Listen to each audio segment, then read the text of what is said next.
बिस्मिल्लाहिर्रहमानिर्रहीम। वालिदैन के बच्चों पर मनफी असरात की वजह अपने बच्चों पर रहम करें।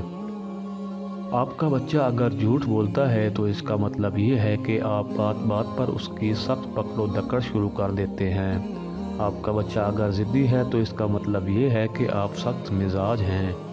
आपका बच्चा अगर चोरी करता है तो इसका मतलब ये है कि आप उसे खर्च करना और हदिया देना नहीं सिखाते। आपका बच्चा अगर दूसरों का एहतराम नहीं करता तो इसका मतलब ये है कि आप उसके साथ पुश्त आवाज़ में बात करते हैं। आपका बच्चा अगर कंजूस है तो इसका मतलब ये है कि आप खर्च करने में उसे अपने साथ शरीक नहीं करते। आपका बच्चा अगर ज़्यादा तंग करता है तो इसका मतलब ये है कि आप उसे अपने करीब नहीं करते और उससे प्यार नहीं करते। आपका बच्चा अगर हमेशा गुस्सा में रहता है तो इसका मतलब ये है कि आप उसके अच्छे कामों की तारीफ नहीं करते। आपका बच्चा अगर तन्हाई पसंद है तो इसका मतलब ये है कि आप बहुत ज़्यादा मशगूल रहते हैं। आपके बच्चे में अगर खुद एतमादी की कमी है तो इसका मतलब ये है कि आप उसकी हौसला अफजाई नहीं करते। आपका बच्चा अगर जिस्मानी तौर पर कमज़ोर है तो इसका मतलब ये है कि आप हमेशा उसे डराए रखते हैं।